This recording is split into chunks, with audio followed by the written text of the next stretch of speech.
नमस्कार दोस्तों, स्वागत है आपका नम्रता गॉड स्टोरीज चैनल पर। यहाँ हम आपको सुनाते हैं देवी देवताओं की पावन कथाएं, प्रेरणादायक प्रसंग और धर्म से जुड़ी अमूल्य बातें। हमारा उद्देश्य है कि हम सभी मिलकर 33 करोड़ देवी देवताओं की दिव्य कहानियों को आप तक पहुँचाए और भक्ति का यह दीपक हर हृदय में जलाए। तो आइए शुरू करते हैं आज की पवित्र कथा। भगवान विष्णु की अखंड महागाथा। सृष्टि के अनादि काल से लेकर आज तक जब भी संसार में अराजकता और अधर्म का बोझ बढ़ा है, तब तक भगवान विष्णु ने अपने करुणामय हृदय से ब्रह्मांड की रक्षा की है। वे पालनहार है, वे संतुलन के प्रतीक है और वे ही वह शक्ति है जो जीवन को अस्तित्व देती है। जब त्रिदेव की स्थापना हुई, तब ब्रह्मा को सृष्टि का कार्य मिला, महादेव को संहार का और विष्णु को पालन का। यह पालन मात्र भौतिक जगत का ही नहीं है, बल्कि धर्म, नीति, न्याय और करुणा का भी है। क्षीर सागर में शेषनाग पर शयन करते हुए भगवान विष्णु का दिव्य रूप दर्शाता है कि ब्रह्मांड का संचालन शांति और स्थिरता से होता है। उनके समीप लक्ष्मी जी सेविका के रूप में बैठती है और यही संदेश देती है कि समृद्धि और पालन दोनों साथ साथ ही जीवन को पूर्ण बनाते हैं। भगवान विष्णु के अवतारों की गाथा इतनी विराट है कि हर अवतार अपने आप में एक महाकाव्य है। मत्स्य अवतार से लेकर कल्कि तक की यात्रा केवल इतिहास नहीं बल्कि जीवन के आदर्शों का प्रवाह है। जब प्रलय के समय सब कुछ जलमग्न हो गया था, तब भगवान ने मत्स्य रूप धारण कर मनु और जीव जगत की रक्षा की। यह कथा इस बात का प्रतीक है कि ईश्वर हमारी नौका तब बनते हैं जब संसार संकट में डूबता है। इसके बाद कूर्म अवतार में उन्होंने मंदार पर्वत को अपनी पीठ पर धारण किया और समुद्र मंथन संभव बनाया। यह केवल एक चमत्कारिक घटना नहीं थी, बल्कि यह शिक्षा भी थी कि महान कार्यों के लिए धैर्य और सहनशीलता अनिवार्य है। वाराह अवतार में उन्होंने धरती को हिरण्याक्ष दैत्य से बचाकर अपने दांतों पर धारण किया। यह हमें बताता है कि जब अधर्म धरती को निगलने लगता है, तब ईश्वर स्वयं धरा की रक्षा करते हैं। नरसिंह अवतार की कथा भक्त प्रहलाद की श्रद्धा का अमर उदाहरण है। हिरण्यकशिपु ने अपने घमंड में यह मान लिया था कि उसे कोई मार नहीं सकता। न दिन, न रात, न मनुष्य, न पशु, न आकाश में, न पृथ्वी पर उसने हर दिशा से सुरक्षा पाने का प्रयास किया। लेकिन ईश्वर की लीला अद्भुत है। वे स्तंभ से प्रकट हुए, आधे नर और आधे सिंह के रूप में। उन्होंने संध्या समय प्रकट होकर हिरण्यकशिपु को अपनी गोद पर बैठाया और नखों से उसका अंत किया। नरसिंह अवतार की कथा भक्त प्रहलाद की श्रद्धा का अमर उदाहरण है। हिरण्यकशिपु ने अपने घमंड में यह मान लिया था कि उसे कोई मार नहीं सकता। न दिन, न रात, न मनुष्य, न पशु, न आकाश में, न पृथ्वी पर उसने हर दिशा से सुरक्षा पाने का प्रयास किया। लेकिन ईश्वर की लीला अद्भुत है। वे स्तंभ से प्रकट हुए, आधे नर और आधे सिंह के रूप में। उन्होंने संध्या समय प्रकट होकर हिरण्यकशिपु को अपनी गोद पर बैठाया और नखों से उसका अंत किया। यह कथा हमें यह शिक्षा देती है कि भक्ति कभी पराजित नहीं होती और घमंड चाहे कितना भी बड़ा क्यों न हो, अंत में टूट जाता है। वामन अवतार हमें विनम्रता और दान की महिमा समझाता है। जब असुरराज बलि ने 3 पग भूमि देने का वचन दिया, तब भगवान ने वामन रूप से विराट रूप धारण किया। एक पग में आकाश नापा, दूसरे में पृथ्वी और तीसरे के लिए बलि ने अपना सिर अर्पित कर दिया। यह कथा दिखाती है कि जब दान धर्म के अनुरूप होता है, तभी उसका महत्व होता है। परशुराम अवतार में भगवान ने अधर्मी क्षत्रियों का विनाश किया।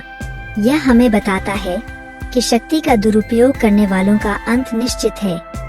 राम अवतार तो धर्म का जीवंत रूप है। अयोध्या के राजकुमार राम ने वनवास स्वीकार किया, भाई लक्ष्मण और पत्नी सीता के साथ वन में कष्ट भोगे, रावण से युद्ध किया और धर्म की रक्षा की। राम का जीवन आदर्श पुत्र, आदर्श भाई, आदर्श पति और आदर्श राजा का प्रतीक है। उनके हर निर्णय में मर्यादा झलकती है। रामायण केवल युद्ध की कथा नहीं, बल्कि धर्म और अधर्म के संघर्ष का गहन चित्रण है।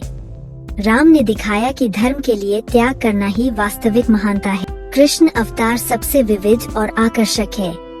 बाल्यावस्था में नटखट माखन चुराने वाले, कालिया नाग का दमन करने वाले, गोकुल की गलियों में बांसुरी बजाने वाले कृष्ण, यह सब रूप बाल सुलभ आनंद और भक्ति का प्रतीक है।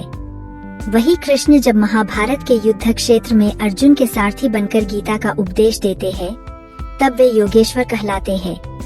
गीता के उपदेश, कर्म करो, फल की चिंता मत करो, आज भी हर मनुष्य का मार्गदर्शन करते हैं। कृष्ण ने यह सिखाया कि जीवन केवल भोग नहीं बल्कि कर्तव्य, प्रेम, नीति और सेवा का संगम है। बुद्ध अवतार में विष्णु ने करुणा का संदेश दिया। उन्होंने कहा कि संसार के दुखों का कारण लोभ, मोह और क्रोध है। ध्यान और अहिंसा से ही आत्मा को शांति मिल सकती है। यह शिक्षा आज भी उतनी ही प्रासंगिक है जितनी हजारों वर्ष पहले थी। और भविष्य में जब अधर्म अपनी चरम सीमा पर होगा, तब विष्णु कल्कि अवतार में प्रकट होंगे। वे सफेद घोड़े पर सवार होकर खड्ग धारण करेंगे और धर्म की पुनः स्थापना करेंगे। विष्णु केवल अवतारों तक सीमित नहीं, उनके भक्तों की कथाएं भी उतनी ही अद्भुत है। भक्त प्रहलाद की अटूट आस्था, मीराबाई का कृष्ण प्रेम, तुलसीदास की राम भक्ति, यह सब इस सत्य को सिद्ध करते हैं कि जब मनुष्य निष्ठा और प्रेम से भगवान को पुकारता है, तो वे हर रूप में उसकी रक्षा करते हैं।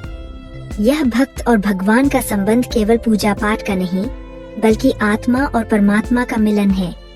विष्णु और लक्ष्मी का संबंध भी ब्रह्मांडीय संतुलन का प्रतीक है। समुद्र मंथन के समय जब लक्ष्मी जी प्रकट हुईं, तो उन्होंने विष्णु को अपना पति चुना। यह दर्शाता है कि पालन और समृद्धि का संगम ही जीवन को सुंदर बनाता है। विष्णु लक्ष्मी का यह युगल हमें प्रेरणा देता है कि शक्ति, करुणा और धन का संतुलन आवश्यक है। भगवान विष्णु की कथा का निष्कर्ष यही है कि वे केवल देवता नहीं, बल्कि धर्म की आत्मा है। जब भी संसार में अधर्म बढ़ता है, जब भी मानव अपने मार्ग से भटकता है, तब विष्णु अपने किसी न किसी रूप में प्रकट होकर धर्म की रक्षा करते हैं। उनका संदेश स्पष्ट है, धर्म का पालन करो, अहंकार का त्याग करो और भक्ति को जीवन का आधार बनाओ। जब मनुष्य विष्णु का नाम लेकर उनके चरणों में शरण लेता है, तब वह सांसारिक बंधनों से मुक्त होकर परम शांति का अनुभव करता है। इस प्रकार भगवान विष्णु की महिमा अनंत है। उनके हर अवतार में, उनके हर कार्य में और उनके हर भक्त की श्रद्धा में हमें जीवन का मार्गदर्शन मिलता है। भगवान विष्णु की कथा केवल उनके अवतारों तक सीमित नहीं, उनकी अर्धांगिनी माँ लक्ष्मी का साथ भी महत्वपूर्ण है। जब समुद्र मंथन हुआ, तब लक्ष्मी जी प्रकट हुई और उन्होंने विष्णु को अपने स्वामी के रूप में चुना। यह प्रसंग दर्शाता है कि समृद्धि और संरक्षण हमेशा साथ साथ चलते हैं। विष्णु के अनेक भक्तों की कहानियां भी प्रेरणा देती है।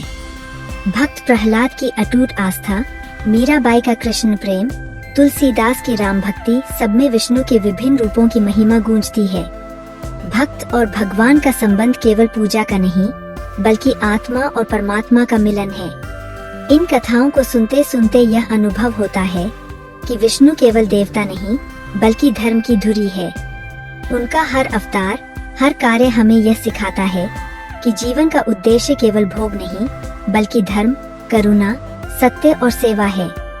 जब जब संसार में अधर्म बढ़ता है, तब तब भगवान विष्णु का स्मरण ही आश्रय बनता है।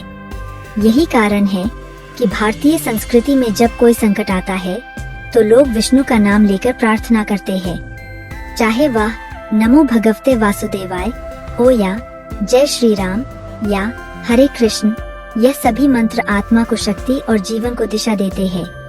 इस प्रकार भगवान विष्णु की कथा एक अनंत प्रवाह है। उनके अवतार, उनकी शिक्षाएं और उनके भक्तों की कहानियां मिलकर एक ऐसा महासागर बनाती है जिसमें हर मनुष्य को जीवन का वास्तविक सत्य और शांति मिल सकती है। जो भी उनके चरणों की शरण लेता है, वह संसार के दुखों से मुक्त होकर परम आनंद का अनुभव करता है। दोस्तों, यह थी आज की हमारी दिव्य कथा। अगर आपको यह कहानी पसंद आई हो तो इसे लाइक और शेयर जरूर करें। हमारे चैनल नम्रता गॉड स्टोरीज को सब्सक्राइब करें ताकि आपको रोज नई नई पौराणिक कथाएं और भक्ति से भरे प्रसंग सबसे पहले मिल सकें। आपके सहयोग और प्रेम से ही हमारी इस आध्यात्मिक यात्रा को बल मिलता है। फिर मिलेंगे अगली दिव्य कथा के साथ।